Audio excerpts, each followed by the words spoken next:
So we are out here in the Kruger National Park, which has borne the brunt of rhino poaching.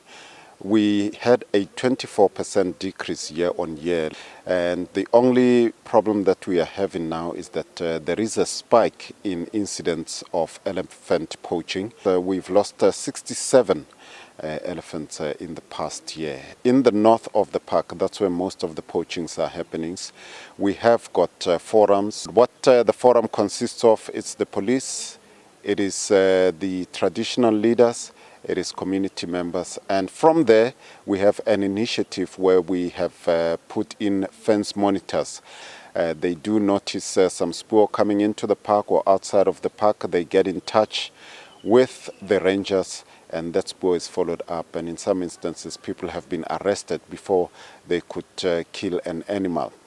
So we start by doing a morning parade. So in that morning parade, and then it's where we plan our operation, saying that today we are going to operate at a certain area because of some of the issues that might arise. So after that, and then we collect everything, radios, and then cyber trackers, and then the rifle or anything that can help us on an operation. So once we get to the area, once we find tracks, is then that we phone our section ranger, and then we notify him that here we found tracks, and then we state the number, and then we record the GPS where we found them.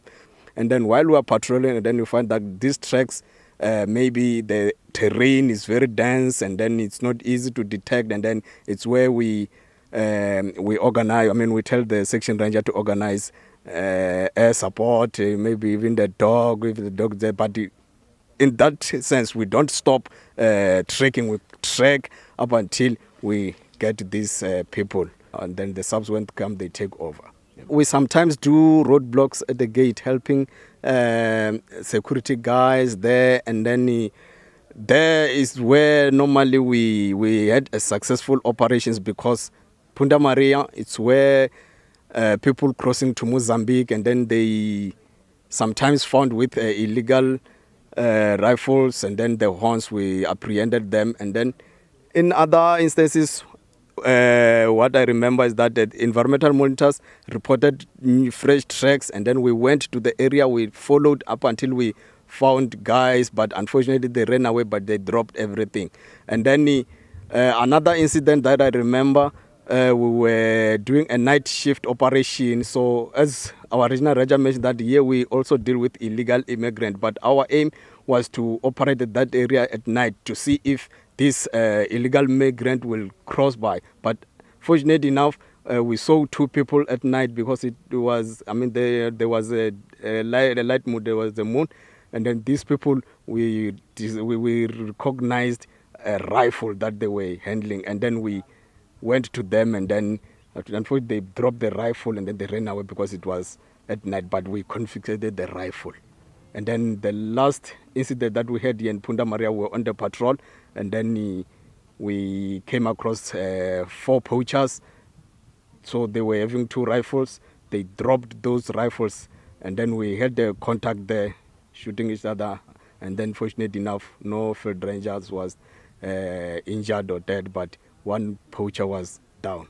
These people, as you know, that we are bounding these communities at the western boundary.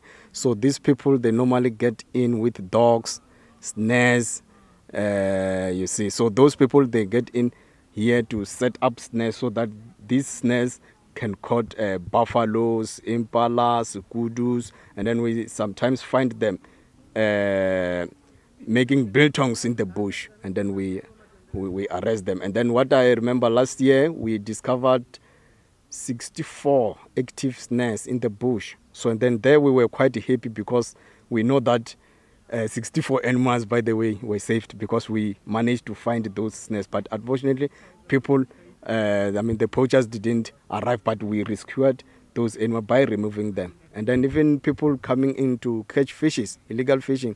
But there I was surprised to see 4 women getting inside the park to get fishes. So by seeing the tracks, we thought maybe they are men. That it's only 4 women, you see. So you can see that maybe, they need something to eat. So, but no, we end up arrested them last year, November.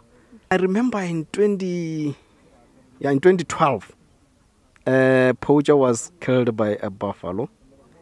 So that is the danger that I can talk about. So, but especially people who are coming here for wood, they don't go deep inside because wood are all over, and then they just target the nearest. They are the nearest wood to the fence. The support that we get from the community and the organization, I think, is very crucial, and then it's very good for us to apprehend. And then I'm very, very optimistic that no, this war we're gonna win it.